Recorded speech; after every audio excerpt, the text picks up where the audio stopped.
क्या किया जाता है? मंगलाष्टक या मंगलाचरण किया जाता है ना। तो आप लोग को मालूम है क्यों किया जाता है मंगलाचरण? किसका किया जाता है, किस लिए किया जाता है, क्या करने से लाभ है, क्या नहीं करने से हानि है, बताएंगे? हाँ। और अच्छा, शुभ कार्य करने के पहले मंगलाचरण किया जाता है, अशुभ कार्य करने के पहले मंगलाचरण नहीं किया जाता है? तो मंगलाचरण कहते किसे हैं? बोलो।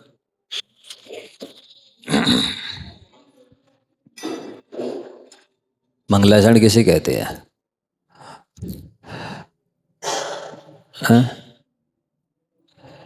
लोगों में एक बहुत बड़ी कमी है, स्वाध्याय और प्रवचन को एक साइड बिजनेस जैसा समझते हैं। कर लिया तो कर लिया, ऐच्छिक विषय, स्वैच्छिक विषय जैसा होता ना, ले लिया तो ले लिया और नहीं ले लिया तो कोई ज़रूरी नहीं है। वस्तुतः कितनी 50 साल तक चाहे पूजा करते रहें और चाहे कोई दूसरे काम करते रहें, जब तक प्रवचन नहीं सुनेंगे, स्वाध्याय नहीं करेंगे, आचार विचार में परिवर्तन आने वाला नहीं है। और किसी भी ज्ञानी और बैरागी संत साधक का सच्चे मायने में लाभ लेना चाहते हो तो स्वाध्याय में जरूर बैठो। इधर बैठो सामने सब लोग। क्या बोला? किसी भी संत साधक के अनुभवों का लाभ लेना है, ज्ञान का, वैराग्य का, सत्संगति का लाभ लेना है तो प्रवचन क्लास में जरूर बैठो, तभी आचार विचारों में परिवर्तन आने वाला है, अन्यथा आने वाला नहीं है। पूरा लाभ आपको तभी मिलेगा। पर लोगों में इस चीज़ की उदासीनता देखी जाती है। प्रवचन में और ज्ञान लाभ जहाँ होने वाला है उसमें पीछे हो जाते हैं। अभिषेक किया, चले गए, पूजन की, चले गए। तो ये बहुत बड़ी अज्ञानता है। क्या है? अज्ञानता है। क्योंकि शास्त्र में लिखा है, एक अज्ञानी व्यक्ति, ध्यान से सुने, इधर देखें, कोई ये दूसरी ये भी बड़ी कमी है। कोई भी आया, कौन आ रहा है, वो क्या कर रहा है, कैसे दर्शन कर रहा है, कैसे नमस्कार कर रहा है, क्या काम कर रहा है, उसी को देखते रहेंगे।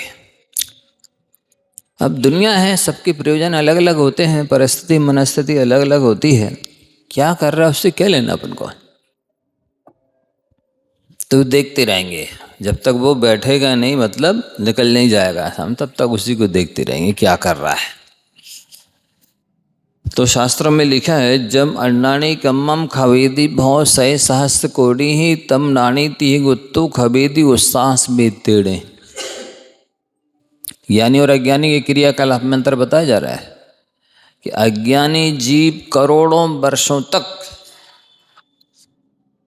कुछ भी कर ले, धर्म के नाम पर दान कर ले, चाहे तीर्थ यात्रा कर ले, सब धर्म के अंग करके जितने कर्मों की निर्जरा करेगा, अज्ञानी जीव उतने कर्मों की निर्जरा मन वचन काया को वश में करके क्षण भर में कर लेता है।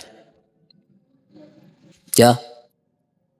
अज्ञानी को पता ही नहीं है कर्म कैसे बनते हैं और कर्म कैसे कटते हैं, छूटते हैं, निर्जरा को प्राप्त होते हैं, पता ही नहीं है। एक दृष्टांत के माध्यम से आपको बताएंगे। जैसे मान लो किसी व्यक्ति को एक शास्त्र की आवश्यकता है और वो किसी लाइब्रेरियन के पास गया कि भाई साहब मुझे ये शास्त्र चाहिए। तो लाइब्रेरियन ने कहा, भाई मैं थोड़ा व्यस्त हूँ, बिजी हूँ, ये बंच है, चाबी का गुच्छा है, आप ले जाओ और वो अलमारी रखी है उसमें से निकाल लो। सैकड़ों अलमारियां थी। अलमारी तो बता दी वो फलानी अलमारी में है आपकी पुस्तक जो आपको चाहिए, और कुछ सजे है ले जाओ। अब वो लेके गया, एक चाबी लगाई नहीं खुला, फिर दूसरी लगाई नहीं खुला, फिर तीसरी लगाई नहीं खुला, 99 चाबी लगाई उसने। कितनी लगाई? जिस चाबी से ताला खुलना था वो बिना ही लगाए इस तरफ पलट गई। अब वो व्यक्ति पसीना पसीना हो गया, अरे इसमें से खुल ही नहीं रहा है ताला। दोबारा कोशिश की उसने, फिर सारी चाबियां लगाई, 99 चाबी लगाई, और जिससे खुलना था वो फिर किसी तरह यहाँ की वहाँ हो गई।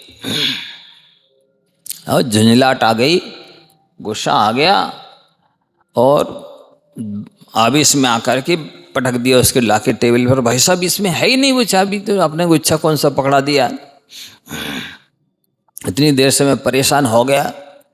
उसने कुछ नहीं कहा, धीरे से गुच्छा उठाया और गया, ताले का नंबर देखा और चाबी का नंबर देखा, और 1 सेकंड में ताला, समझ रहे हैं, नंबर नहीं मिलाया, ताले का नंबर और चाबी का नंबर नहीं मिलाया, इसलिए घंटों लग गए। तहस नहस हो गया, परेशान हो गया, पसीना पसीना हो गया, झंझलाहट आ गई, सब समय भी गया, श्रम भी गया, और उल्टे कर्म बांध लिए, और शास्त्र का शास्त्र नहीं मिला। समझ रहे हैं आप सब लोग? ऐसी अज्ञानी की दशा है। वो समय लगाएगा धर्म के नाम पर, श्रम करेगा, व्रत करेगा, तीर्थ यात्रा दान करेगा, अभिषेक पूजा करेगा, सब करेगा, लेकिन उसको नहीं पता कि कर्म आते कैसे हैं, आत्मा में कैसे बंध जाते हैं, और वे कर्मों की इंद्रजा कटते कैसे हैं, अलग कैसे होते आत्मा से। जैसे उस व्यक्ति ने, गुच्छा वही था चाबी का, चाबी थी उसमें, और अलमारी भी वही थी, उसी अलमारी में पुस्तक थी, और उसमें समय भी दिया। ऐसी बात नहीं समय नहीं दिया ताला खोलने में, श्रम भी किया, ऐसी बात नहीं पुरुषार्थ नहीं किया, पसीना भी बहाया, लेकिन हाथे क्या लगा? बोलो ना। हाथ में नहीं, पाप कर्म लगा ना, उल्टा जो संगलेश किया, झुंझलाहट हुई, संगलेश हुआ, उससे पाप कर्म बना ना, मिला। ऐसे ही इन संसारी प्राणियों की दशा हो रही है, अज्ञानियों की, अनादिकाल से। ये चाहते तो हैं हमें पुण्य मिले, हमारे कर्म घटे, हमें मोक्ष मिले, हमें स्वर्ग मिले, हम सुखी हो गए, लेकिन जानते नहीं है कि हमें पुण्य मिलेगा कैसे, कर्म कटेंगे कैसे, स्वर्ग मोक्ष मिलेगा कैसे, हम सुखी होएंगे कैसे। एक व्यक्ति किसी के पास गया कि भाई साहब हमें कहाँ सुख मिलेगा, हम कहाँ रहें, कैसे सुखी होंगे, कहाँ होंगे सुखी। तो उसने कहा भाई एक काम करो, मुझे प्यास लग रही है। ये नहीं, उसने कहा कि मैंने धर्म जो है ना, धर्म से सुखी होते, और वो धर्म मैंने मंगर को दे दिया है, आप उससे ले लो। तो वो मंगर के पास गया कि मगर भाई मुझे धर्म दे दो जो पंडित जी ने दिया है आपको, ज्ञानी महात्मा से लाए हो ना। तो वो कहता है कि हम धर्म तो दे देंगे आपको, लेकिन मुझे प्यास लग रही है, पहले पानी पिला दो। कौन बोला? मगर था कहाँ वो? मगर था, मगर पानी में, पर प्यासा था। तो जो व्यक्ति उससे धर्म मांगने गया था बोला कैसा मूर्ख है, ये पानी में रह कर के प्यासा है। पानी में मीन प्यासी मुझे सुन सुन आवे हंसी, एक भजन है ना ऐसा कुछ। तो वो कहता है तुम भी कैसा मूर्ख है, सुख तेरे अंदर है, धर्म तेरे अंदर है, तू मेरे से मांगने आया है। उसको उत्तर मिल गया ना कि तुम मुझसे धर्म मांगने आए हो और धर्म तुम्हारे पास है, सुख तुम मुझसे मांगने आए हो, सुख तुम्हारे पास है। तो ऐसी अज्ञानी प्राणियों की, संसारी प्राणियों की दशा है, वे सुखी होने के लिए अभिषेक पूजा करेंगे और दान करेंगे, तीर्थ यात्रा करेंगे और जल्दी दुकान पे भागेंगे, दुकान चलाने के लिए, पैसा कमाने के लिए। क्योंकि जल्दी दुकान चला लेंगे, ज़्यादा चला लेंगे, पैसा ज़्यादा आ जाएगा, ज़्यादा कोठी बंगला बना लेंगे, ज़्यादा गाड़ी घोड़ा हो जाएगा, फैसिलिटी जोड़ लेंगे, हम ज़्यादा सुखी हो जाएंगे। ये जो फार्मूला है, ये जो प्रोसेस प्रक्रिया है, ये झूठी है। इन सब से सुखी होने वाले नहीं है। सुखी किससे होना है और दुखी किस वजह से है व्यक्ति, ये इसे आप लोग बताएंगे क्या? सुखी होने की वजह क्या है और दुखी होने की वजह क्या है? हाँ, अच्छे लोग हैं, आगे चलो आगे बोलो। सुखी, अब हम बताते हैं। देखो, अधूरा उत्तर देने पर कैसा माना जाता, वो रॉन्ग माना जाता ना। एक व्यक्ति की एक बहुत सुंदर अच्छी गाय थी। आ जाइए, बहुत जगह है यहाँ। क्या थी उसकी? गाय थी एक, काली गाय का दूध कहते बहुत अच्छा माना जाता, गुणकारी माना जाता है। अन्य गायों की अपेक्षा काली गाय का दूध गुणकारी माना जाता है। उसके यहाँ काली गाय थी, अच्छी दुधारू थी, रोज समय पर चरने जाती, समय पर आती और मनमाना दूध देती। एक दिन वो गाय नहीं आई। जितने बजे आती थी उतने बजे नहीं आई। तो हुआ ऐसा कि जब गाय नहीं आई तो उसको बहुत बेचैनी हुई, आकुलता हुई, दुख हुआ अंदर में कि गाय आखिर रह कहाँ गई है। रोज समय पर आती थी, आज क्यों नहीं आई? क्या किसी मांसाहारी जानवर ने खा लिया, पकड़ लिया उसे, या कहीं फंस गई, छिड़ गई, क्या हुआ आखिर? बहुत सारे संकल्प विकल्प उसके मन में हो रहे। अब जब नहीं आई तो वो स्वयं ढूंढने के लिए निकल पड़ा और जा रहा था बड़ी तेजी से। शाम हो गया था, अंधेरा जैसा हो गया था, शाम हो गई थी। तो लठिए टार्च लेकर के जा रहा था। उसको लाठी टार्च लेकर जाते हुए उसके मित्र ने देखा, वो उधर से आ रहा था, ये इधर से जा रहा था। भाई कहाँ जा रहे हो? अरे बोले, वो हमारी गाय नहीं आई है आज, पता नहीं कहाँ रह गई है, क्यों नहीं आई है, रोज आ जाती थी समय पे। उसने कहा, मैं अभी देख के आ रहा हूँ, वो गांव के बाहर बड़ा है ना, उसमें चल रही है। अब आप लोग बताइए कि उसको अभी गाय दिखी नहीं है, मिली नहीं है, केवल पता मिला है, कैसा लगा होगा उसे? है कुछ राहत, कुछ चैन, कुछ संतोष आ गई ना कि हाँ चलो अब चल रही तो अभी जाके ले आते, ले मिली गई, ले ही आया अब तो मैं, क्योंकि ये देख करके आए हैं। ऐसे ही जैसे उस गाय वाले व्यक्ति को गाय का पता नहीं था, तब तक क्या स्थिति थी? आकुलता, व्याकुलता थी, बेचैनी थी, छटपटाहट थी, दुख था। और जैसे पता मिला कि सुख शांति राहत हो गई, चैन आ गई, यही स्थिति है कि सुखी होने का उपाय क्या है? सुख कहाँ है? सुखी कब हो सकते हैं? किन किन साधनों के माध्यम से हो सकते हैं? जब तक इस जीव को पता नहीं है तो अज्ञान ही दुखों का खजाना है। अज्ञान समस्त दुखों को उत्पन्न करने का कारखाना, जैसे कारखाना में माल का प्रोडक्शन, उत्पादन होता है ना, ऐसे ही अज्ञान से सारे दुख उत्पन्न होते हैं, जितने तरह के दुख हैं।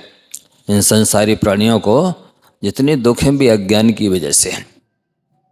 अब जब दुख अज्ञान से, तो ठीक उससे विपरीत क्या होगा? सुख का साधन ज्ञान होगा। अज्ञान का उल्टा क्या है?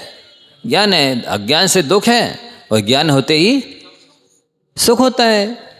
ज्ञान से सुख मिलता है। आत्मा में अनंत गुण हैं। कितने गुण हैं?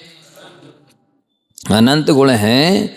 उन अनंत गुणों में एक ज्ञान गुण ही चेतन है मुख्य रूप से, और अनंत गुणों का ज्ञान भी ज्ञान कराता है, अनंत गुणों का भोग भी ज्ञान करता है, अनंत सुख का भोग भी ज्ञान करता है। सुख अपने आप में अचेतन है, सुख का भोग सुख नहीं करता।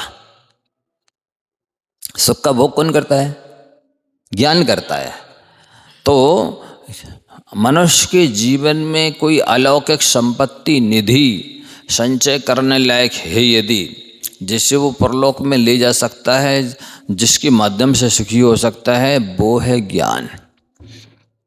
और प्राय आप देख लें, कहीं भी चले जाइए, सबसे ज़्यादा उदासीनता यदि है तो किस विषय में? स्वाध्याय के विषय में, क्लास प्रवचन सुनने के विषय में।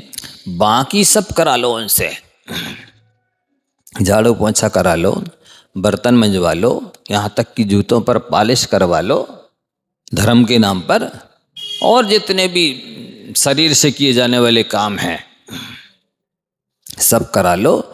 लेकिन जो मन से किए जाने वाला काम है, जिसमें मेहनत भी कम है और मतलब कहना चाहिए आरंभ भी कम है और समय भी कम लगना है, वो स्वाध्याय जैसे महत्वपूर्ण काम में इंटरेस्ट, रुचि लोगों की नहीं, बहुत बड़ी कमी है। समझ में आ रहा आप लोग को? इसलिए अपने जीवन में यदि आचार विचार में परिवर्तन लाना चाहते हो, अनादि काल के बंधे कर्मों को काटना चाहते हो, अनंत काल के लिए सुखी होना चाहते हो, वो भी कम समय में और कम मेहनत के साथ, तो वो एक ही प्रोसेस है, ज्ञान अर्जन करना। जैसे बने तैसे ज्ञान का अर्जन करना। जितना ज्ञान बढ़ाओगे उतने गुण बढ़ेंगे, और जितने गुण बढ़ेंगे उतने आप सुखी होंगे। यश को, सम्मान को, शांति को, वैभव को, इस लोक परलोक को उसके बल पर ही प्राप्त करेंगे आप। व्यक्ति को पता ही नहीं है कि हमें सुख शांति गुणों के माध्यम से मिलने वाली है। बताओ, गुण कितने लोग बढ़ाते हैं? बढ़ा रहे गुण? बोलो, क्या बढ़ा रहे? फैसिलिटी बढ़ा रहे, धन बढ़ा रहे हैं, गाड़ी घोड़ा मकान दुकान बढ़ा रहे, और क्या बना रहे? यही तो बढ़ा रहे। एक ही लक्ष्य है, ज़्यादा से ज़्यादा पैसा कमा ले, और वो लक्ष्य इसलिए है कि ज़्यादा से ज़्यादा हम भोग की सामग्री जुटा लेंगे, फैसिलिटी प्राप्त कर लेंगे और हम सुखी हो जाएंगे। पर ये प्रोसेस ही गलत है, ये प्रक्रिया, ये धारणा, ये मान्यता ही गलत है। क्यों है गलत? आप कहेंगे महाराज हमने देखा है जो बहुत पैसे वाले हैं सो उनके यहाँ खूब फैसिलिटी होती है, नौकर चाकर होते हैं, और वो दान देते हैं तो उनका नाम बोला जाता है, सम्मान होता है, वो बहुत आनंद लूटते हैं, सुखी होते हैं, है ना आपका उत्तर जी? तो हमको ये बता दो कि मुनि महाराज के पास क्या है, बताओ है क्या है? फिर ये क्यों लिखा है? यो चिंत निज में थिर भय तिन कथ जो आनंद लो सो इंद्र नाग नरेंद्र बाद अहमेंद्र की नाही कहो। जब वो समझ लेते हैं वास्तविकता को, संसार शरीर भोगों के स्वरूप को, और ध्यान में लीन हो जाते हैं, तो उन्हें जो सुख मिलता है वो इंद्र चक्रवर्ती और धर्मेंद्र के पास भी सो इंद्र नाग नरेंद्र व अहमेंद्र की नाही कहो। इंद्र के भी नहीं है, धर्मेंद्र के भी नहीं है, चक्रवर्ती के भी नहीं है, और अहमेंद्रों के भी नहीं है वो सुख। उनके पास तो कोई फैसिलिटी नहीं है, कोई मीडिया नहीं है, कोई नौकर चाकर गाड़ी घोड़ा नहीं है, फिर सुखी कैसे हैं? इनको तो चक्रवर्ती भी चरण छू रहा है, नमन कर रहा है, असंख्य देवी देवता भी नमस्कार कर रहे हैं, और प्रधानमंत्री, राष्ट्रपति, और यहाँ तक कि कोई भी हो, 3 लोग में परमेष्ठी बोलते हैं आप, परमे पदे तिष्ठति परमेष्ठी, जो परम पद में विराजमान है, 3 लोक के सर्वश्रेष्ठ पद में विराजमान है, जिनसे बड़ा कोई नहीं है, वो परमेष्ठी होते हैं। तो ये सारी प्रक्रिया आपको बताई जाएगी। यहां तक लिखा है कि एक और मिथ्या दृष्टि है, उसने सम्यक ज्ञानी सम्यक चारित्र के धारी साधुओं को दानम ज्ञान धनाय दत्त मस्कृत पात्राय सद्वृत्ते, अनेक बार दान दिया, उसका पुण्य रख लो यहाँ। किसका? अज्ञानी है, मिथ्या दृष्टि है, और उसने अनंत बार सम्यक ज्ञानी सम्यक चारित्र के धारी साधु को आहार दिया, उसका पुण्य रखा है। चीड़ान युग तपांसी तेन सुचरम पूजाश्च वैवाक्यता, उसने चिरकाल तक तपस्या की, उसका पुण्य भी रख लो यहाँ। पूजाश्च वहव्या करता, बहुत सारी पूजाएं की, उसका पुण्य भी रख लो यहाँ। शीलानम निश्यासहा मलगुड़ई सर्वा सभा साधितो, और बहुत लंबे काल तक ब्रह्मचर्य भी पाला, उसका पुण्य रख लो। दृष्टिस्तुमजनीन दृष्टि शब्गा श्रद्धा परेण अक्षणम, और एक व्यक्ति है जो ज्ञानी है, सम्यक दृष्टि है, उसने एक क्षण के लिए गुरु या प्रभु के दर्शन किए, धोख दी, तो कह रहे ये सारे पुण्य से अनंत गुना पुण्य इसका ज़्यादा है, जो ज्ञानी और श्रद्धालु है, सम्यक दृष्टि है। और उसका मिथ्या दृष्टि का अज्ञानी का पुण्य वो सारा का सारा पासंग में चला गया। पासंग समझते? तराजू का थोड़ा सा जो होता ना, उसमें चला गया। तो ज्ञान का और श्रद्धान का बहुत महत्व है। ज्ञान और श्रद्धान पूर्व हो गया समय, बंद करें हैं?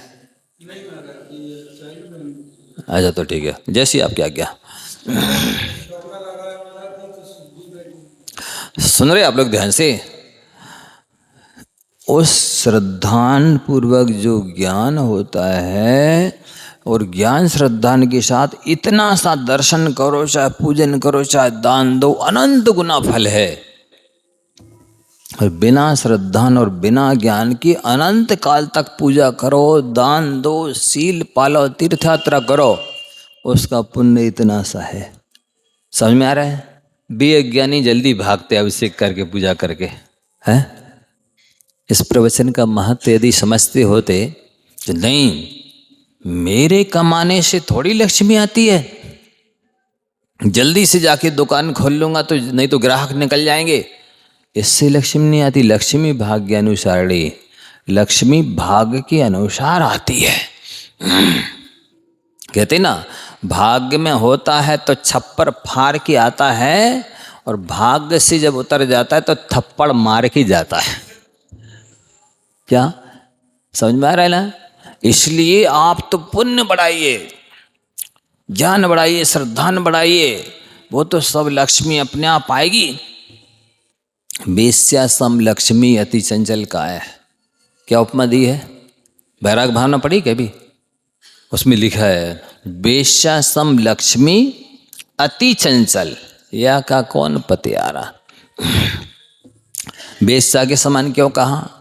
इसलिए कि उसका कोई एक निश्चित पति नहीं होता है। उसका पति कौन है? जो पुण्यवान। किसके पास जाएगी लक्ष्मी? जो भी पुण्यवान होगा वो उसके वहाँ से उठ करके उसके पास चली जाएगी। जैसे वेश्या कैसे चाहेगी? जो पैसे वाला। उसका पति कौन? वो व्यक्ति से प्यार नहीं करती है, उसको पैसे से मतलब है। पैसे लिए, और जैसे गन्ना की चरखी है ना, रस चूसा और छिलका को, इसी तरह से पैसे लिए और व्यक्ति को फेंक दिया। तो लक्ष्मी को वेश्या की उपमा दी है, और चंचल का आती, वो मूर्ति उसकी लक्ष्मी की खड़ी रहती है, वो उपदेश दे रही हम कभी भी जा सकते हैं। इसलिए आप तो पुण्य कमाइए, लक्ष्मी तो अपने आप दौड़ी चली आएगी। पुण्य की चेरी है, पुण्य की पुण्यावान की दासी है। तो यहाँ हम आपको अब एक प्रसंग सुनाने जा रहे हैं। प्राय करके हम जब कहीं जाते हैं, करें क्या, बताना तो बहुत कुछ होता है और बताएंगे, लेकिन मूल चीज़ अभी बोला ना, बिना श्रद्धान के, बिना ज्ञान के आप कुछ भी कर लो, उसका फल पासंग में जाना है। तो मंगलाचरण के बारे में हम आप लोगों को बता रहे हैं। क्रमशः आप सबका कर्तव्य है, जैसे अपन ने शास्त्रों में पढ़ा है कि किसी व्यक्ति को यदि धर्म से लगाते हैं तो वो जितना धर्म करता है उसका 16.5% पुण्य लगभग आपको मिलेगा कमीशन का, क्योंकि आपने उसी धर्म में लगाया है। और यदि किसी विषय को, किसी व्यक्ति को विषय कषाय में लगा दो, आरंभ परिग्रह में लगा दो, तो वो जितना आरंभ परिग्रह करेगा, विषय कषाय करेगा, उसका सारा 16.5% पाप आपके खाते में जाएगा, क्योंकि आपने लगाया है, आपने उसकी अनुमोदना की है। हाँ, और सुख ज्ञान के कारण, गुण और ज्ञान के कारण। हाँ, मिथ्या ज्ञान जहर के समान है, ऐसी पकड़ते जाओ सार, सेंस भूत बातें, बहुत बढ़िया। समझ में आ रहा है ना? दुख है अज्ञान की वजह से, और सुख होगा तो ज्ञान की वजह से, और ज्ञान होगा तो गुण आएंगे तो गुण की वजह से। और जितना मिथ्या ज्ञान दुनिया भर की जानकारी है, डिस्कवरी चैनल जो आपका माथा है, वो सब जहर के समान है। अब आपको मंगलाचरण के बारे में बताया जा रहा है। अभी आप क्या समझते हैं? मंगलाष्टक को मंगलाचरण कहते हैं, या कोई शुभ कार्य होता है उसके पहले कोई 4 पंक्तियां बोल दी, मंगलाचरण हो गया। बाकी मंगलाचरण की वास्तविक परिभाषा क्या है, क्यों किया जाता है, कब किया जाता है, कैसे किया जाता है, उसके करने से लाभ क्या है, नहीं करने से हानि क्या है, इन सारी चीज़ों की जानकारी हम आपको दे रहे हैं। घड़ी कहाँ पे लगी है? इधर तो हम देख नहीं पाएंगे, नहीं सामने रखना चाहिए, बार बार ऐसे देखेंगे।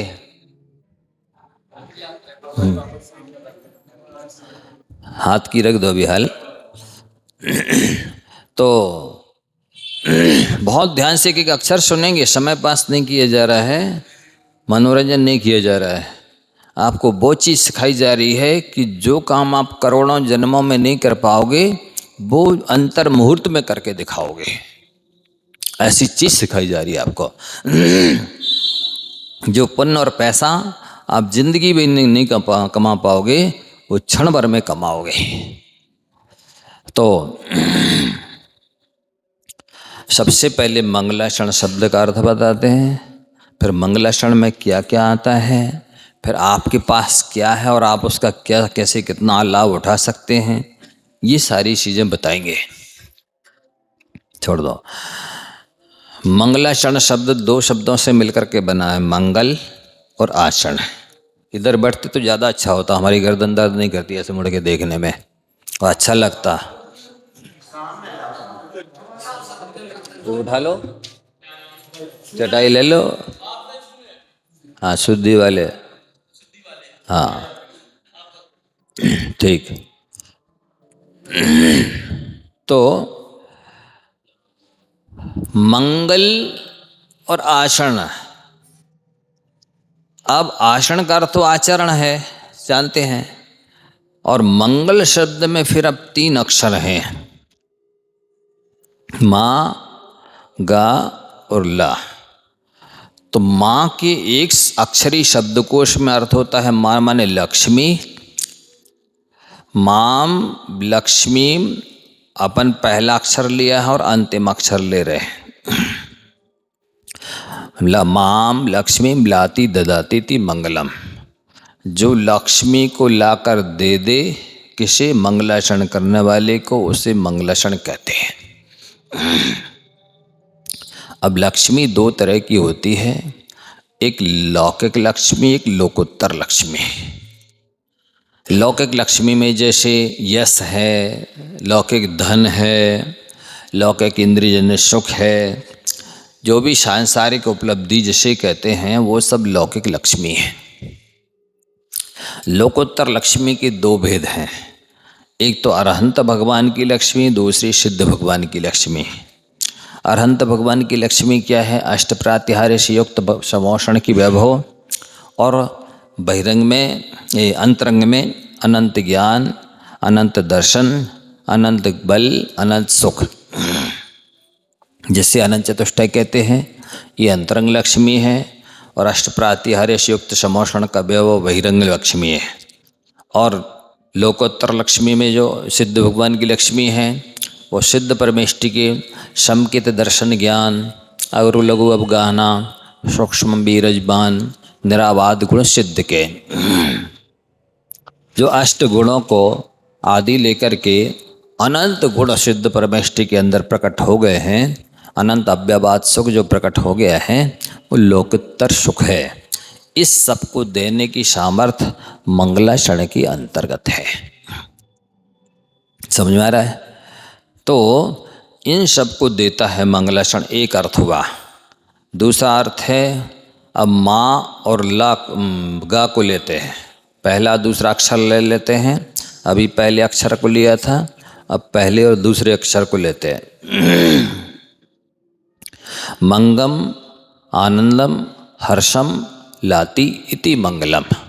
जो मंग को यानी हर्ष को, आनंद को, उल्लास को लादे उसे मंगल कहते हैं। ऐसे मंगलमय आचरण को मंगलाचरण कहते हैं। तीसरा अर्थ करते हैं, पहला और अंतिम ले लेते हैं। माँ मल होगा, मलम गालयति इति मंगलम। जो मल को गला दे उसे मंगल कहते हैं। वो मल क्या है? मल द्रव्य कर्म, भाव कर्म, नौ कर्म, ये मल कहलाते हैं। द्रव्य कर्म में आते हैं ज्ञानावर्ण, दर्शनावर्ण, वेदनीय, मोहिनी, आयु, नाम, गोत्र, अंतराय, ये 8 कर्म द्रव्य मल कहलाते हैं। भावमल में आता है राग, द्वेष, मोह, घृणा, ईर्षा, मद, मत्सर, बैर, विरोध इत्यादि जो विभाव विकार हैं वे भावमल कहलाते हैं। 9 कर्म में जो हमारी आत्मा के सुख शांति में बाधक हैं, सुख प्राप्त करने में बाधक हैं, वे निमित्त भी 9 कर्म कहलाते हैं और ये शरीर भी 9 कर्म कहलाता है। तो मंगलाचरण में द्रव्य कर्म 8 कर्मों को, भाव कर्म राग द्वेष आदि को, 9 कर्म शरीर को आदि लेकर जितने सुख में बाधक निमित्त हैं उन सबको दूर करने की सामर्थ्य है। तो मलम गालयति मंगलम, ये मंगल तीसरा अर्थ हो गया। अब लेते हैं इस मंगल शब्द के अर्थ बता रहे हैं कि इन सब को करने की सामर्थ्य मंगलाचरण में है। लक्ष्मी के देने की भी सामर्थ्य है, हर्ष उल्लास आनंद को देने की भी सामर्थ्य है, द्रव्य कर्म भाव कर्म 9 कर्मों को गलाने की भी सामर्थ्य है, और जितनी तरह की इस लोक और परलोक संबंधी अनुकूलताएं हैं, सुख सुविधाएं हैं, उन सबको देने की सामर्थ्य मंगलाचरण में होती है। लेकिन वो मंगलाचरण केवल मंगलाष्टक या कोई 4 पंक्तियां जो बोली जाती हैं वे नहीं है मंगलाचरण। मंगलाचरण का अर्थ जब बताया गया कि मंगलमय जितना भी आचरण है वो सब मंगलाचरण है। चाहे वो आप मंगलाचरण के नाम पर दर्शन करें, अभिषेक करें, शांति धारा करें, पूजन करें, प्रवचन सुने, शास्त्र पढ़ें, देव पूजा, गुरुपास्ति, स्वाध्याय, संयम, तप, दान, षडावश्यक का पालन करें, चाहे अणुव्रत पालें, महाव्रत पालें, 11 प्रतिमा पालें, जितना भी धर्ममय कार्य होता है वो सब मंगलाचरण के अंतर्गत आता है। लोग तो केवल 4 पंक्तियां पढ़ने को मंगलाचरण समझते हैं। तो ये मंगलाचरण अपन को जीवन में मन से, वचन से, काय से 3 प्रकार से करना चाहिए। मन में इष्ट का स्मरण कर लिया, पंचपर में इष्ट का स्मरण कर लिया, ये मानसिक मंगलाचरण हो गया। वचन से जयकारा बोल दिया, ये वैष्णिक मंगलाचरण हो गया।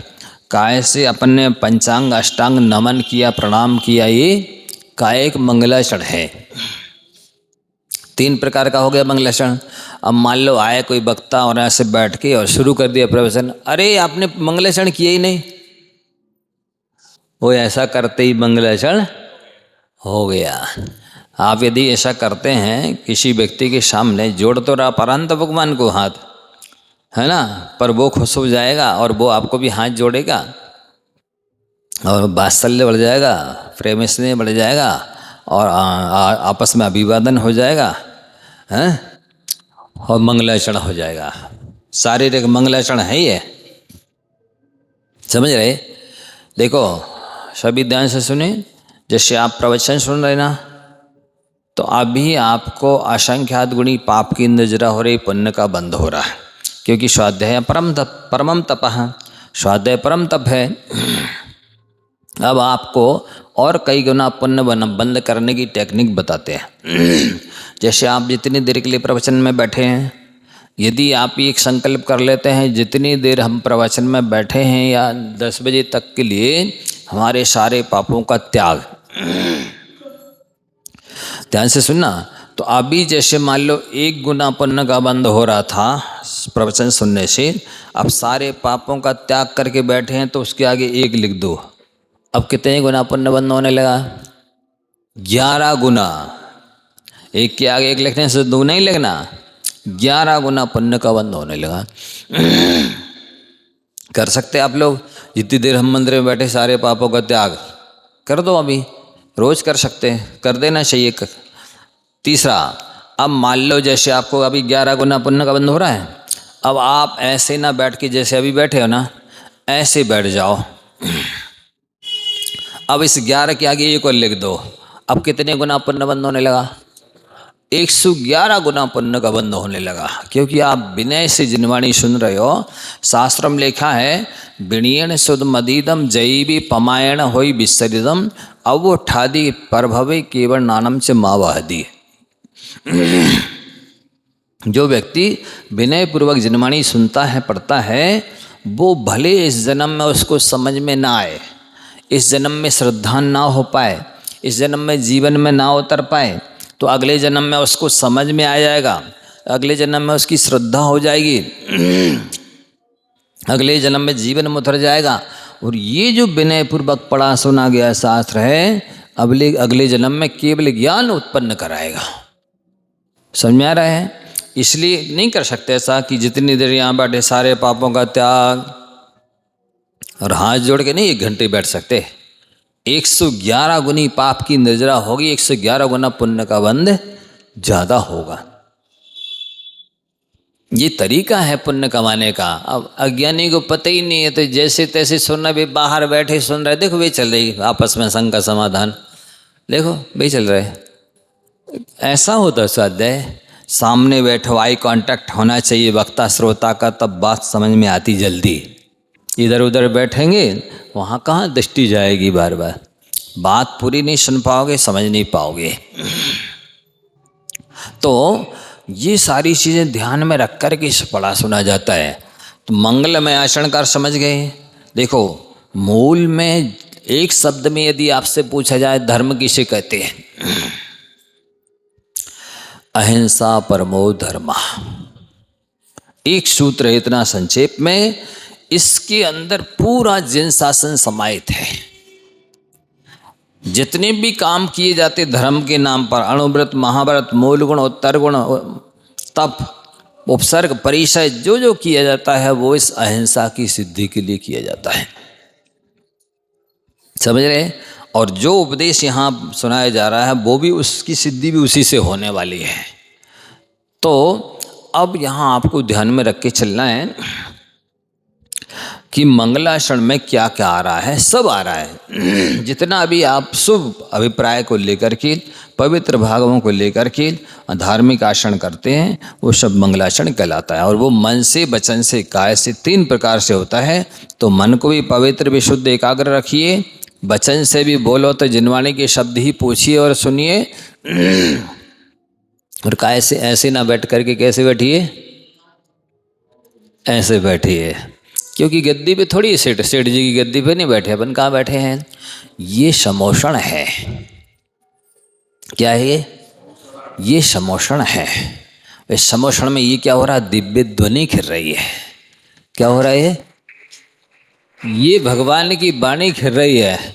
हम तो भगवान के एजेंट हैं ना, हैं? भगवान के समोषण में भी कई मतलब लाखों केवली भी होते हैं। केवल ज्ञानी, मना पर ज्ञानी, अवधि ज्ञानी, मति श्रुत ज्ञानी, और उनकी अपने अपने स्थान आसन होते हैं। जब भगवान की दिव्य ध्वनि नहीं खिरती ना, तो वे गणधर हैं और मुनि महाराज इत्यादि भी आप जैसे भवजीवों को सुनाया करते हैं। तो ये देशा मंडप भी है, ये समोषण है, ये देवशास्त्र गुरु का पवित्रतम स्थान है। यहाँ तो बिल्कुल विनय से, सभ्यता से, अनुशासन से, श्रद्धा भक्ति से भर करके, और अपन जितना बैठेंगे उतना पुण्य श्रेष्ठ मानेंगे अपन, पुण्य अनुबंधी पुण्य, साथ ही साथ पुण्य। और जितना शाओदीन जैसे तैसे उदासीनता से बैठेंगे सुनेंगे, घटिया सा थोड़ा बहुत पुण्य बन जाएगा।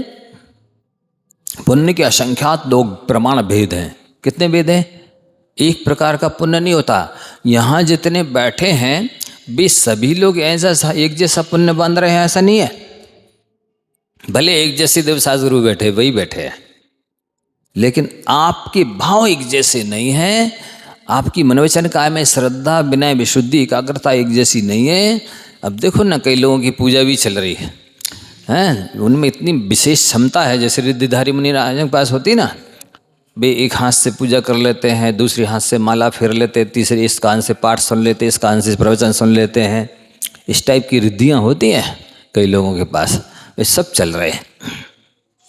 चले, हमें कोई आपत्ति नहीं है, लेकिन इतना ना होवे कि जैसे एक बार क्या हो रहा था, परीक्षा हो रही थी, परीक्षा हाल में विद्यार्थी बैठे थे। अब वो आगे वाला विद्यार्थी लिख रहा था, पीछे वाले को उस प्रश्न का उत्तर आ नहीं रहा था। उसने कहा यार थोड़ा खिसका, हम भी देख लें।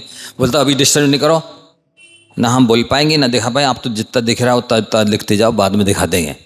सो उसने उसकी नकल करना शुरू की। और उसमें लिखा था दिल्ली में कुतुब मीनार है, उसने लिख दिया दिल्ली में कुतिया बीमार है। क्या ऐसा ही एक हाथ से पूजा हो रही, एक हाथ से प्रवचन हो रहा है। सो ऐसा ना हो कि हम तो सुना में कि दिल्ली में कुतुब मीनार है और आप सुन लो दिल्ली में कुतिया बीमार है। सो करना हो सो खूब करो, पूजा करो, पाठ करो, जो जो कर सकते हो एक साथ सब कर लो, बस लेकिन इसे ऐसा ना हो जाए, इसलिए सावधानी रखना है। दिल्ली में रहे, यहाँ हाँ चरगुआ में ना आ जाए। तो नहीं, लिंक भी टूट जाती है जब कोई अन्यथा एक्टिविटी करता है ना, तो वक्ता की लिंक टूट जाती है। और जब व्यवस्थित अनुशासित होते हैं सब सावधान सौदा, तो फिर सुनाने का मन करता विधिवत। तो अब प्रत्यक्ष मंगलाचरण भी होता है कि भगवान केवल ही विराजमान हैं, गुरुदेव सामने विराजमान है, और फिर उनकी पूजा की जाए, विनय की जाए, प्रशंसा की जाए, जयकारा लगाया जाए। और गुरुदेव कमरे में विराजमान है, फिर भी आप यहाँ से जयकारा बोल रहे हैं। अथवा अन्य नगर में विराजमान है, फिर भी उनकी प्रशंसा, पूजा, जयकारा किया जा रहा है। अथवा समाधि हो गई है, इसके बाद भी उनकी जयकारा, पूजा इत्यादि की जा रही है। ये परोक्ष विनय कहलाती है, समझ रहे हैं। और साक्षात हैं तो वो प्रत्यक्ष विनय है। फिर इसके बाद में मानसिक वासनिक काया हो गया, प्रत्यक्ष परोक्ष हो गया। इसके बाद अनिबद्ध मंगल और निबद्ध मंगल होते हैं। जैसे मान लो हमने प्रवचन शुरू किया और कोई मंगलाचरण हम खुद बनाए और फिर खुद बोले, तो वो निबद्ध मंगल कहलाएगा। किसी दूसरे रचनाकार ने मंगलाचरण लिखा और हमने बोल दिया, तो वो अनिबद्ध मंगल कहलाएगा। समझ रहे हैं। लेखक वक्ता खुद बनाए या खुद गुंफित करे और खुद बोले, खुद लिखे, तो निबद्ध है। और यदि दूसरे का लेकर के बोला जाता तो अनिबद्ध है। इस तरह से मंगलाचरण के अनेक भेद हैं। अब अपन मंगलाचरण के रूप में लेते हैं महामंत्र को। किसे ले रहे हैं? महामंत्र किसे कहते हैं? जिससे बड़ा कोई मंत्र नहीं है, ठीक है, उसे कहते हैं ना मंगलाचरण, महामंत्र। अच्छा, दूसरा इसका नाम क्या है? अनादि मंत्र, अनादि निधन। मतलब जिसे किसी ने बनाया नहीं है और जिसे कोई बिटा नहीं सकता, उसे अनादि निधन कहते हैं। अच्छा, तीसरा नाम क्या है इसका? नमस्कार मंत्र है, इसमें नमस्कार की मुख्यता है। धर्म की शुरुआत कहाँ से होती है? नमन से। धर्म का अंत कहाँ से होता है? नमन से, है ना। श्रद्धा भक्ति होगी। यहाँ नमोकार मंत्र सिखाते पाठशाला में बच्चों को, बेटा नमोकार मंत्र पढ़ो। मंदिर में आए भगवान के साथ, हाँ नमोकार मंत्र पढ़ो। और अंत समय में आप लोगों ने देखा होगा, आचार्य की समाधि चल रही थी, तब क्या सुनाया जा रहा था? समाचार सुनाया जा रहा था कि प्रवचन सार की पंचास्ती का है, क्या सुनाया जा रहा था? नमोकार मंत्र। और जब साधक और क्षीण हो जाता है, कमजोर हो जाता है, बोलने सुनने की शक्ति नहीं रहती, तो ओम क्या बोलते? और जब तक शक्ति है तब तक क्या बोलना? तो नमोकार मंत्र बोलना ना। तो उसमें नमोकार मंत्र में आदिनाथ भगवान गर्वित हैं कि नहीं? चंदा प्रभु गर्वित हैं कि नहीं? पार्श्वनाथ भगवान गर्वित हैं कि नहीं? बड़े बाबा गर्वित हैं कि नहीं? छोटे बाबा गर्वित हैं कि नहीं? सब है ना। तो फिर सबको तजना और किसको भजना? कैसे भजना? अब अपन इसकी थोड़ी और चर्चा करते हैं। नमोकार मंत्र, और चौथा नाम क्या है इसका? अपराजित। अनादि निधन तो हो गया, अपराजित है। अपराजित का मतलब क्या होता है?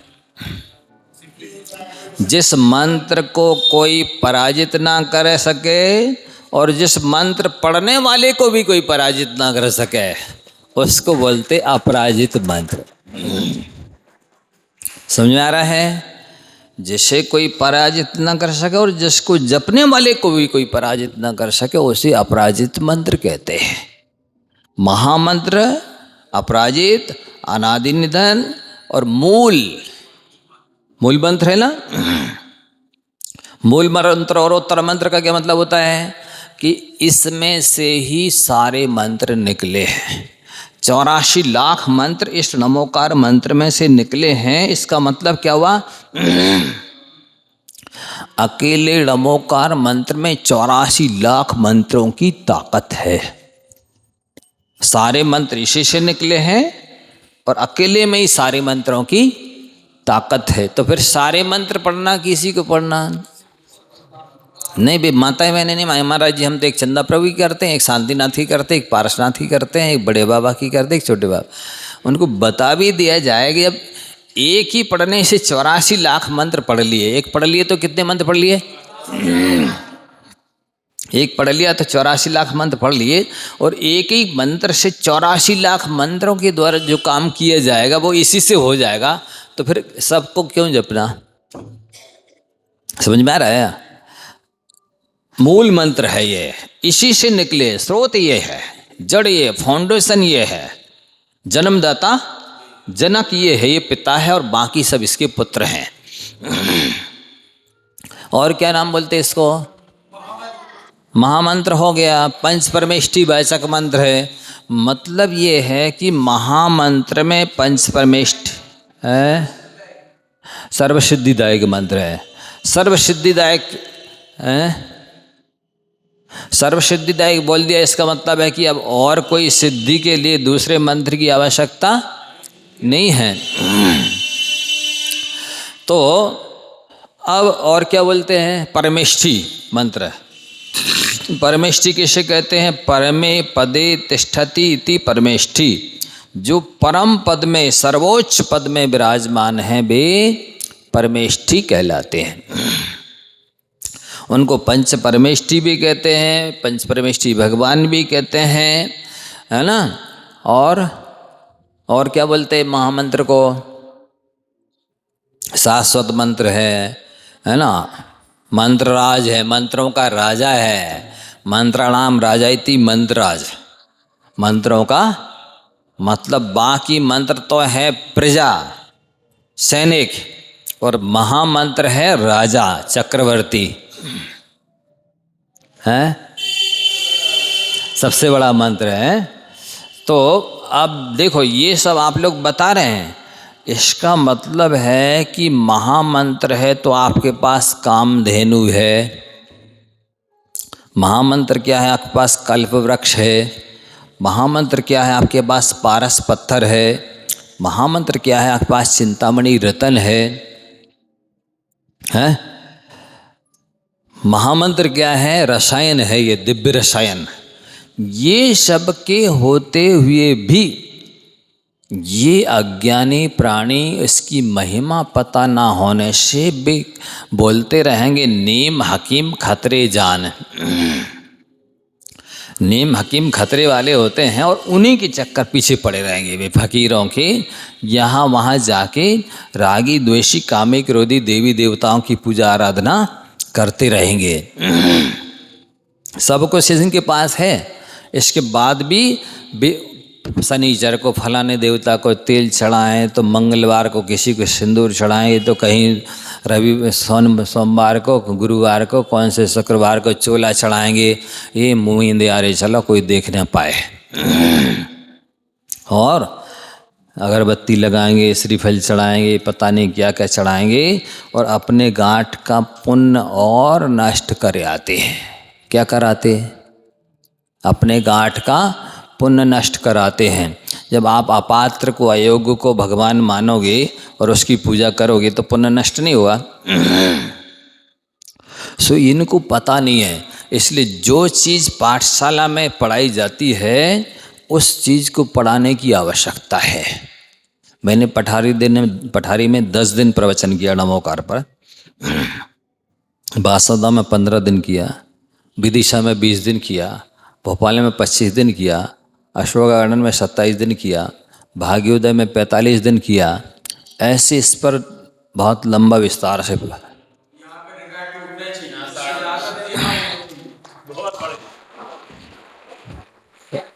पहले रिकॉर्ड आप लोग तोड़ोगे, दिनों दिन संख्या बढ़ेगी तो हम समझेंगे रिकॉर्ड टूट रहा है। इधर हमारे प्रवचन बढ़े, उधर संख्या घटे, तो काय का रिकॉर्ड? किसके लिए रिकॉर्ड? हाँ,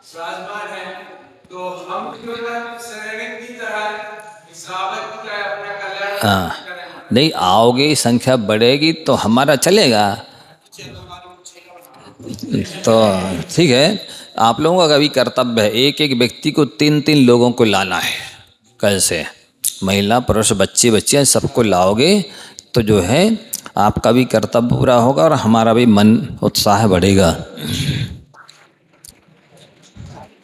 तो अब इसके बारे में हम शुरू कर रहे हैं। अभी तो प्रवचन शुरू नहीं हो रहा, अभी मंगलाचरण शुरू नहीं हुआ, उससे तो मंगलाचरण की केवल महिमा बता रहा है। तो महामंत्र जैसी चीज आपके पास है। देखना, आप सब छोटी वाली 12 भावना पढ़ते ना राजा राणा की, क्या पढ़ते उसमें? जाचे सुरतरु दे सुख, चिंतत चिंता रेन, और बिन जाचे बिन चिंतिए धर्म सकल सुख देन। मांगने पर सुरतरु यानी कल्प वृक्ष देता है। जो चाहिए, जितना चाहिए, जब चाहिए, जैसा चाहिए मांगो, आप जाइए कल्प वृक्ष के नीचे, वो जे खड़ी मांगा की उपलब्ध है। चिंतत चिंता रेन, और चिंतामणि रत्न यदि किसी के पास हो गए तो जो इच्छा हो गई कि वो चीज़ उपस्थित हो जाती है, उससे मांगना भी नहीं पड़ता, मन में आते ही उपस्थित हो जाती है। जानते ना, ये चक्रवर्ती इत्यादि के पास होती निधियां हैं, रत्न हैं। किसके पास होते हैं? चक्रवर्ती निधि आदि के पास होते हैं, जो पुण्यात्मा महापुरुष होते, सलाका पुरुष होते हैं, उनके पास ये चीज़ें होती हैं। लेकिन बिन जाचे बिन चिंतिए धर्म सकल सुख देन। धर्म एक ऐसा अद्भुत वस्तु है, इस यहाँ आने के बाद आपको सोचना नहीं है कि भैया हम मंदिर जा रहे हैं अभिषेक शांति धारा करने के लिए, पूजा करने के लिए, अथवा ये सिद्ध चक्र विधान तो करा रहे हैं, पर सोच तो लें पहले क्या क्या मांगना है, क्या चाहिए है। ऐसी कोई प्री प्लानिंग करने की ज़रूरत भी नहीं है। और दूसरी बात, मांगने की कि मोह गरीब की विनती सुन लीजिए भगवान, ऐसे बोलने की भी आवश्यकता नहीं है। मुनिराज ध्यान में बैठते हैं और बस आत्मा परमात्मा का मात्र ध्यान करते हैं और चिंतन भी नहीं करते और मांगते भी नहीं, और स्वर्ग और मोक्ष सब कुछ मिलता कि नहीं बोलो? मिलता कि नहीं? तो बिन जांचे और बिन चिंतिए। और एक बात ध्यान रखना कि कल्प वृक्ष के पास भी देने की एक लिमिटेशन है, एक सीमा है, एक लिमिट है, एक मर्यादा है कि वो क्या दे सकता है। मान लो कोई कल्प वृक्ष से के पास जाकर के देवी क्या है कि हे कल्प वृक्ष मुझे देव बना दे, नहीं बनाएगा। इंद्र कहे कि हमको यहाँ संयम में नहीं रहना स्वर्ग में, हमें तो जल्दी मनुष्य बना दो, मुनि दीक्षा लेकर मोक्ष जाना है, कल्प वृक्ष नहीं बना सकता है। एक लिमिट है, कल्प वृक्ष तो है। ये छोटा देव कहने लगे कल्प वृक्ष के पास जाकर के मुझे इस देव से बड़ा बना दो, नहीं बना पाएगा। इसी तरह से चिंतामणि रतन है किसी के पास तो वो भी जो कुछ भी सोचने लग जाए हमें भूमि पहुंचा दो, नहीं पहुंचा देगा।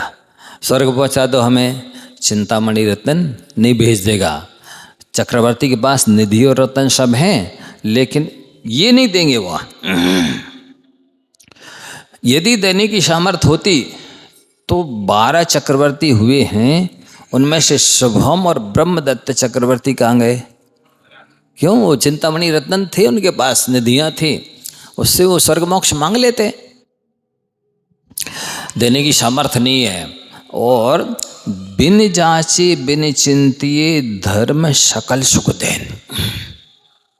आप ही लोग बोल रहे हैं अपने मुँह से कि धर्म की आराधना करने पर, धर्म की शरण में जाने के बाद कुछ भी सोचना नहीं पड़ता है, प्री प्लानिंग नहीं करनी पड़ती है, मांगना नहीं पड़ता है और वो सकल सुख देता है।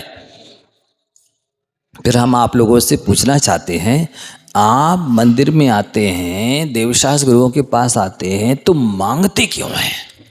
देखो रत्नकंठ शाकाचार में भी ये परिभाषा आप लोगों ने पढ़ा सुना हो कभी, उसमें लिखा है देश्यामि समीचीनम धर्मम कर्म निबर्हणम संसार दुखता सत्वान यो धरत्युत में सुखे।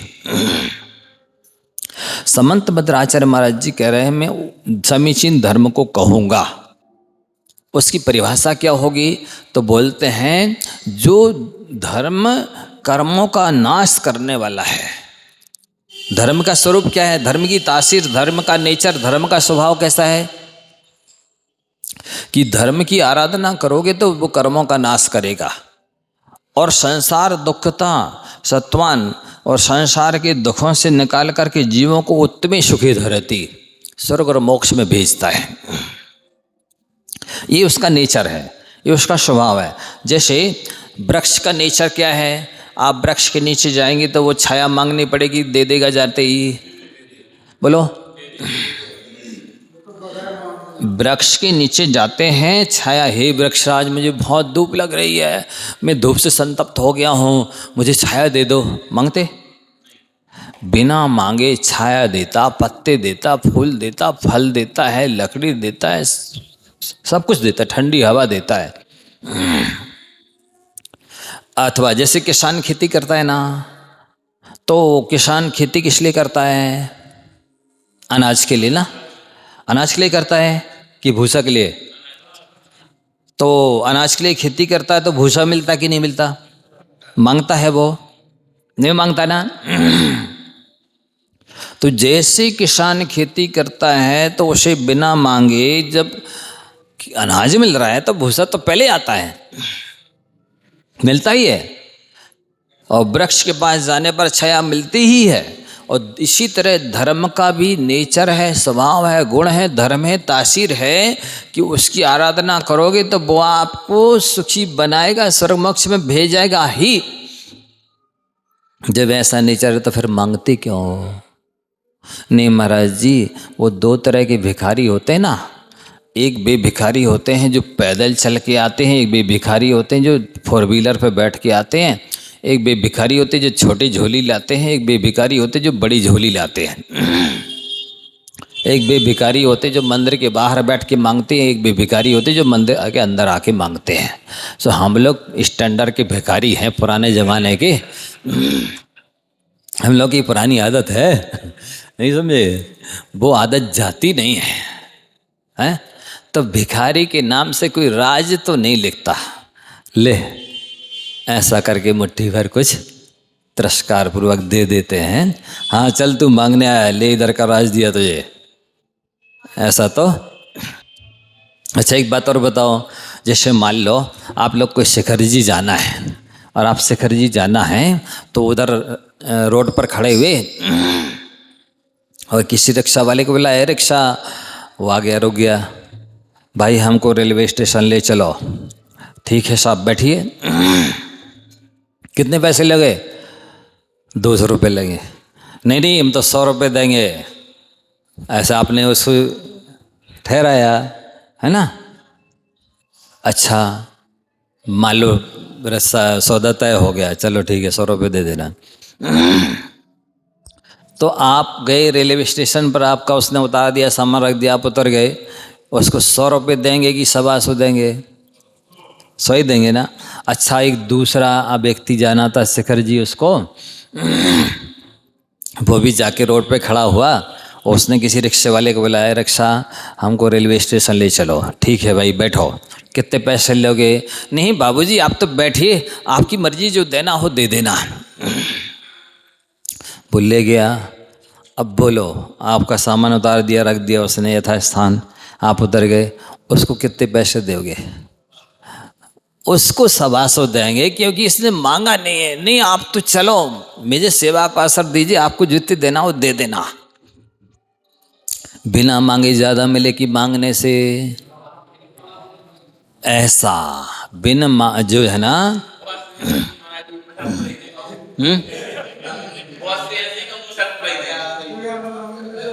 देखो एक दृष्टांत समझने की चेष्टा करो। बिना मांगे कई गुना ज़्यादा मिलता है, श्रद्धा और समर्पण से ज़्यादा मिलता है, मांगने से कम मिलता है। इसलिए आप धर्म की आराधना करें, पारस चिंता। देखो आप इनके सामने जोड़ क्या रहे हैं? चिंतामणि। क्या शब्द जोड़ रहे हैं? मतलब आप मेरे मन की, एक तो सर्वज्ञ का लक्षण क्या है? भगवान के लक्षण जो सर्वज्ञ हैं, वीतराग हैं और हितोपदेशी हैं। ठीक है, तो सर्वज्ञ उन्हें कहते हैं जो सब बातों को, 3 लोग 3 काल की बात को जानते हैं, और वीतराग उसे कहते हैं जो राग द्वेष नहीं करते हैं, और हितोपदेशी उसे कहते हैं जो हित अवश्य करते हैं, सबका हित करते हैं। तो जब भी हित करने वाले हैं, आपके मन की बात जान रहे हैं, और वो सुखी करते ही उनका नेचर है, और चिंतामणि आप कह ही रहे हो, तो फिर मांगते क्यों? अब विशेष चर्चा अपन बाद में करेंगे, समय हो गया है, अभी शुरुआत नहीं हुई है, अभी तो सामान्य से ट्रेलर है। समय पर सबको आना, एक जन को 3-3 लोगों को लेके आना। कुछ सीखना चाहते हो, थोड़े समय में ज़्यादा पुण्य कमाना चाहते हो, कम मेहनत करके कल्याण करना चाहते हो, करोड़ों जन्मों का फल अंतर मुहूर्त में प्राप्त करना चाहते हो, तो उस ज्ञान क्लास में, प्रवचन में सब लोग अवश्य आवें। उससे आपको कई गुना धन, सुख, संपत्ति, कर्म की नजरा सब कुछ ज़्यादा होगा।